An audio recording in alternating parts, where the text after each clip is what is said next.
Bienvenidos a Pater Noster. Os saluda vuestro hermano José Manuel Gutiérrez. Deja tu like y suscríbete.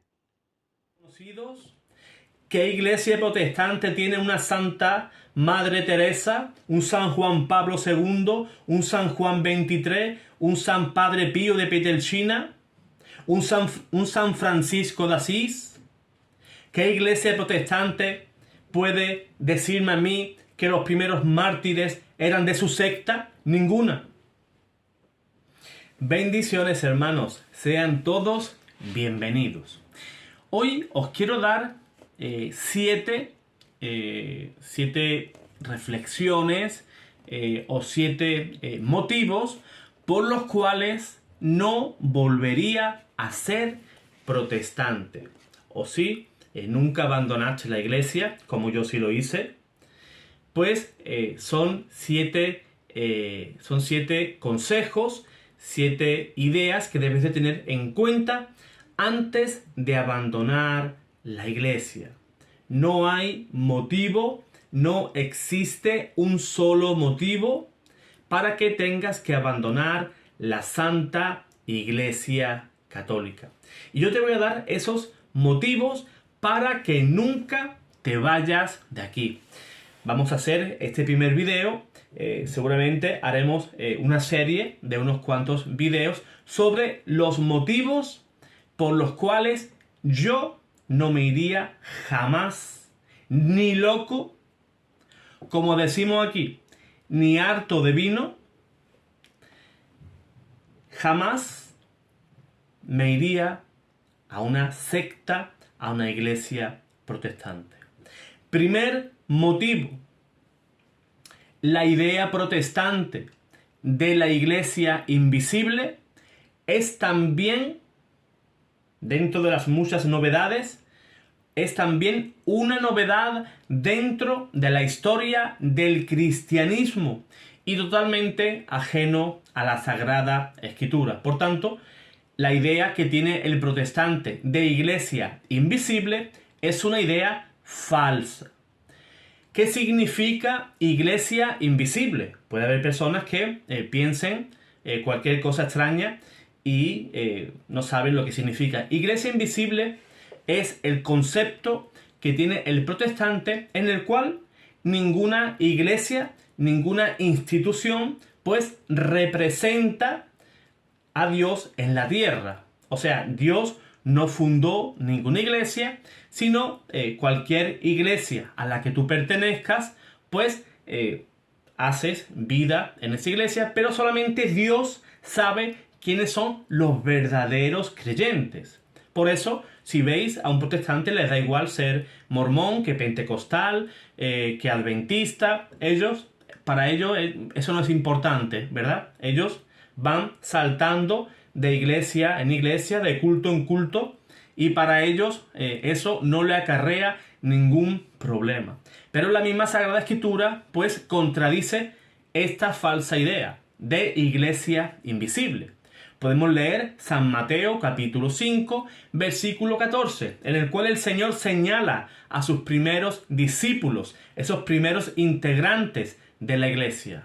Dice: ustedes sois la sal, ustedes sois el sol de este mundo. ¿Por qué? Porque es una iglesia totalmente detectable. Podemos verla, podemos palparla. No es una idea, no es una, ¿verdad? Es una iglesia totalmente física, es una institución aquí en la tierra, en los cuales Dios tiene sus verdaderos ministros. Y así ha sido por 2000 años, ¿verdad? Así que esa idea de que la iglesia es invisible, fuera de nosotros. Otro motivo más: cuando los teólogos protestantes se refieren a la iglesia primitiva, ¿verdad? Ellos dicen, la iglesia primitiva enseñó tal cosa. En aquel entonces la iglesia católica no estaba dividida, ¿verdad? Con las iglesias, por ejemplo, la ortodoxa. con la cual se separó en el siglo XI, sino que el cristianismo estaba unificado, ¿verdad? Pero cuando estos mismos teólogos se quieren referir a la iglesia, pero en tiempo presente, ellos de manera instintiva e inconsciente evitan tal terminología, puesto que la autoridad universal para enseñar lo que es la doctrina cristiana solo reside en la Santa Iglesia Católica. Podéis ver a muchos grandes teólogos protestantes hablando de San Agustín, pero ellos no dicen San Agustín, ellos dicen Agustín. O Jerónimo, ¿verdad? O Hipólito de Roma, o Ireneo. Citan esos primeros obispos católicos, que eran obispos católicos y señalaban a la Iglesia y a la religión católica como la auténtica, pero cuando se quieren referir a alguna doctrina actual, nunca van a hacer referencia a esa misma Iglesia, a la Iglesia católica, ¿verdad? Pero siempre te van a hablar, te van a señalar a aquella iglesia primitiva, ¿verdad? Como si la iglesia católica de hoy, del siglo XXI, fuera diferente a esa iglesia primitiva. Creemos completamente en lo mismo. Un católico del siglo II, IV, VI, VIII siglo cree lo mismo que tú y yo como católicos hoy en el siglo XXI. Otro motivo muy importante para no abandonar nunca la iglesia y marcharte a una secta. Ellos carecen de autoridad definitiva de enseñanza cristiana, como nosotros los católicos sí tenemos el magisterio de la iglesia católica. En el protestantismo hace que muchos protestantes de manera individual piensen que tienen esa comunicación abierta con Dios, ¿verdad? Ellos dicen tener línea directa, ¿verdad? Con Dios. Y ellos pues obvian todo lo que es la tradición cristiana, la historia cristiana, toda la exégesis bíblica por 2000 años. ¿Y ellos qué dicen? La Biblia, el Espíritu Santo que me inspira y yo, ¿verdad? Ellos son, cada protestante es un magisterio, como digo yo, un magisterio con patas. La Biblia, el Espíritu Santo y yo. No hay más. Tal tipo de gente, y no me lo puede negar absolutamente nadie, lo vivo y lo he vivido en mis carnes, son teológicamente personas mal educadas, incapaces de aprender, les falta humildad y no tienen motivo alguno para hacer presuntas declaraciones infalibles sobre la naturaleza del cristianismo. Otro motivo para no marcharme, ni marcharte tú tampoco, hermano, hermana, a una secta, es las técnicas de evangelización dentro del evangelicalismo.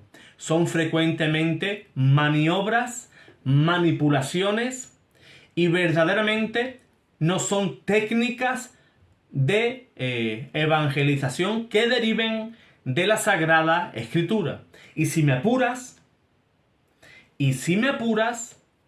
hasta en cierto modo son lavados de cerebro. Yo lo he vivido, yo lo he visto, nadie me lo contó. Otro motivo es que el catolicismo mantiene el sentido de lo sagrado, lo sublime, lo santo y lo hermoso en la espiritualidad cristiana. Preservamos el altar, los espacios sagrados. Muchas iglesias protestantes no son más que edificios estructurados como sala de reuniones, gimnasios, un parking de motos, como yo he llegado a ver, un garaje, un granero, etc. La mayoría de los hogares protestantes están más estéticamente formados que sus propias iglesias. De la misma manera, los protestantes son frecuentemente adictos a la mediocridad en su valoración al arte, música, arquitectura, drama, imaginación, etc. ¿Habéis visto ustedes, por ejemplo, cuando practican el sacramento del bautismo? Son mediocres. Una piscina de plástico, una bañera de plástico, un barreño de plástico, y allí meten a la gente, remojan a la gente, lo sacan de aquí, lo guardan allí, ¿verdad?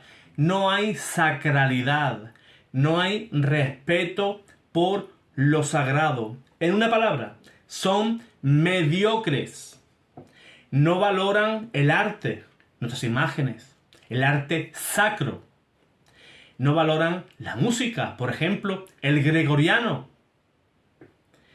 un idioma como el latín, la arquitectura y la belleza de nuestros templos, de nuestras catedrales.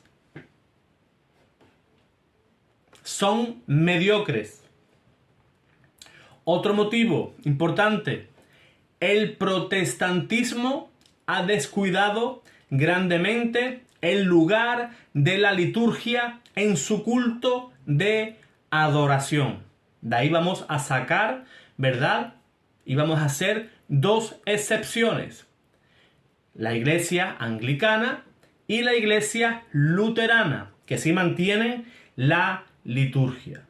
Esta es la forma en que los cristianos hemos adorado al Dios uno y trino a través de los siglos, y por tanto no lo podemos ignorar.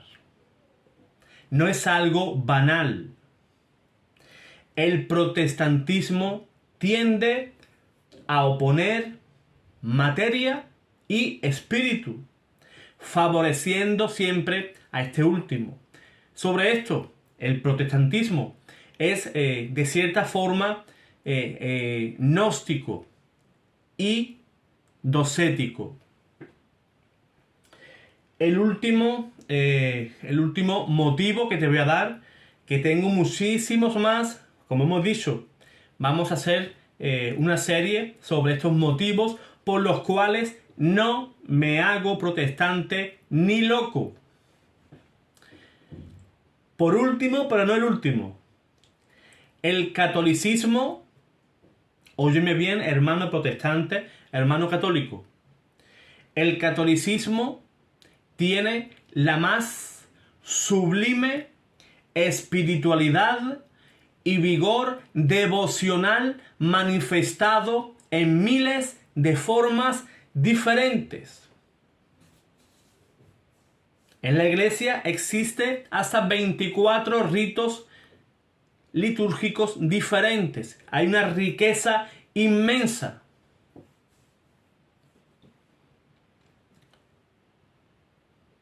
El vigor devocional, una de sus formas, el ideal monástico. Podemos citar también el celibato del clero, que es un tesoro dentro de la iglesia. Y no solamente del clero, sino también de los religiosos y religiosas. El devocional católico que vivimos también en los hospitales católicos. La nítida santidad de obras como de Santo Tomás Kempis, San Ignacio con sus grandes libros devocionales, infinidad de santos, tanto canonizados como desconocidos. ¿Qué iglesia protestante tiene una Santa Madre Teresa, un San Juan Pablo II, un San Juan XXIII, un San Padre Pío de Pietrelcina, un San Francisco de Asís? ¿Qué iglesia protestante puede decirme a mí que los primeros mártires eran de su secta? Ninguna. No podemos desdeñar eventos importantísimos de nuestra Madre del Cielo. Esos eventos, por ejemplo, aprobados por la Iglesia, como Lourdes, Fátima, o incluso, en los últimos tiempos, Medjugorje. No podemos olvidar ese vivo intelecto y sabiduría del arzobispo Fulton Sheen, San Juan de la Cruz, el santo valor de un Chesterton. Y no podemos olvidar, por favor, nuestros ancianos, ancianas, jóvenes y adultos que hacen el Via Crucis, rezan el rosario, atienden en la hora santa. Y podemos seguir así hasta mañana. La espiritualidad católica no tiene parangón en el mundo entero. Este ánimo devocional e inimitable no está al alcance de ninguna iglesia cristiana. Por eso soy católico. Me enamoré de la iglesia, me enamoré de Dios, me enamoré de la Virgen María. Me enamoré de los santos, me enamoré de la liturgia, me enamoré de la Eucaristía.